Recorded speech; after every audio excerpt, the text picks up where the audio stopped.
Let's bring the A-Train in on the show. How's it going, man? It's going great. Just sitting here watching a little bit of the Olympics. Yeah, for sure. I was going to ask you about that. You follow the wrestling? Yeah, yep, of course I do. It's pretty excited. Some of those guys I know pretty well, so yeah, I'll follow them all the way through it. I don't wrestle for a couple more weeks, I think, but at least for another week. Okay, man. Last time we talked was shortly after you made the decision to drop to welterweight. Can you just talk about learning about getting the fight with Fitch and then having the fight pulled on you? Yeah, it was kind of disappointing. It was a fight that I was really looking forward to, and you know, when you get someone who you don't really know, when you've got someone who you do know, it's still a little wrench in the game, but you know, it is what it is.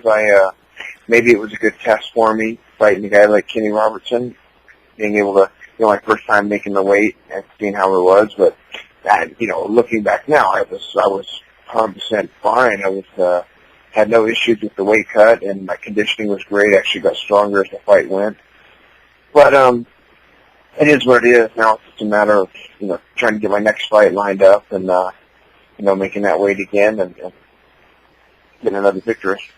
I was surfing the web, had to be about a week ago now, and I read an article about you wanting Fitch.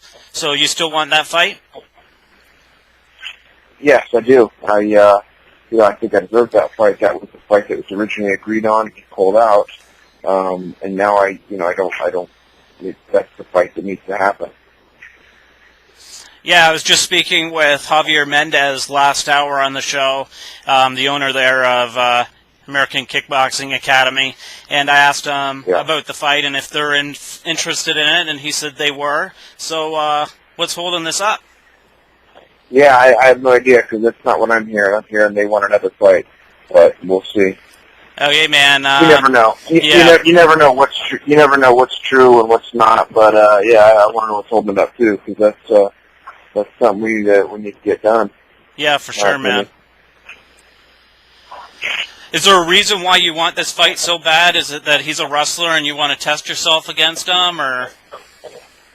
He's one of the best in the world, you know, and I've put my time into the UFC, and dropping down to this weight cut class. I'm not doing it just to drop down and win a couple fights, you know, and just kind of make money. I mean, I'm dropping down to be the best in the world, and he's on my list of guys that I need to take out to get that title. And how was your health coming out of the fight with Robertson? I was fine. You know, everything was good. No issues. Had a couple stitches above my eye, and that was it. You know, 38 years old, you have your eye on the prize, but obviously that's what you're looking at. Yeah, that's exactly it. You know, although I feel young, I feel my body feels great. I feel like I could train for another 10 years. It's just time to make that jump, and like I said, I'm cutting the welterweight, not for shits and giggles, but doing it to get in there and chase that title, chase that dream. Yeah, before the fight with Robertson, I didn't get a chance to talk to you, but I had him on the show, and I said to him that I felt you were going to fade as the fight went along, but like you said, it was the exact opposite. Yeah, you know what? I was fighting guys that had 25 pounds on me every fight, and I did fade as the fights went on, because my style is get a hold of you and wear you down, and when the guy has the weight on you, you know, it wears you. I was wearing myself down trying to carry that weight. Anytime you're fighting someone with weight or wrestling someone with weight on you, and they can put that weight on you, it's different than actually getting a hold of somebody that you can pick up, slam, and take down easily. And that happened with Kenny. I was like, it was kind of it kind of blew me away how easy it was to pick up and take down. He's a little scrappy. I can't take anything away from him.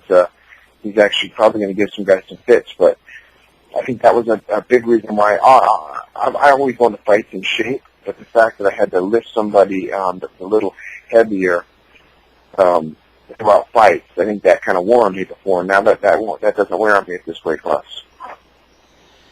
Okay, and final question before I let you go, man. Ryan Bader, one of your teammates, has a big fight this weekend. What do you think his keys to victory in this one are? geez, the biggest thing is mentally. If his mind goes in there like I think he's going in, or the way he's been training, and he believes he's going to win this fight, he's going to win the fight. I don't know any other way around it. The keys to victory are, not letting Machida kind of dance around and be evasive like he has in the past with a lot of other fighters.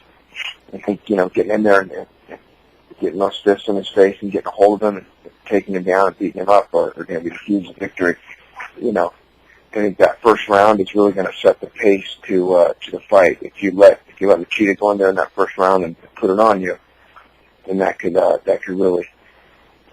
really be a bad thing, for the later rounds. But we'll see. We don't want to give too much away from my game plan, but just know that Ryan Bader's ready for sure. Will you be in his corner for this fight? I will not be. We're actually Tom Vaughn, our head coach, is going to be out there in his corner. Ray Saffer, our boxing coach, and then Hiroshi Allen, who's a karate world champ out of Las Vegas. He's been down. He's been emulating Machida this entire camp. He's a southpaw. He's got probably. I watched him. I walked into the gym. It was probably 6 weeks ago, and I walked in and see Hiroshi in there, and I thought it was Machida, like sparring Bader. Right. That's how. I'm like, holy crap! They got Machida. How's it? If I was going to fight him here in about 6 weeks, but he looked exactly like him. He emulates everything he does. So he's going to actually be in there in his corner and helping him warm up and have that style. I think that's a big thing of what Tom Vaughn has brought to our camp, is being able to bring people outside to sparring partners, training partners, to emulate certain styles that we match up against. What's Tom's background?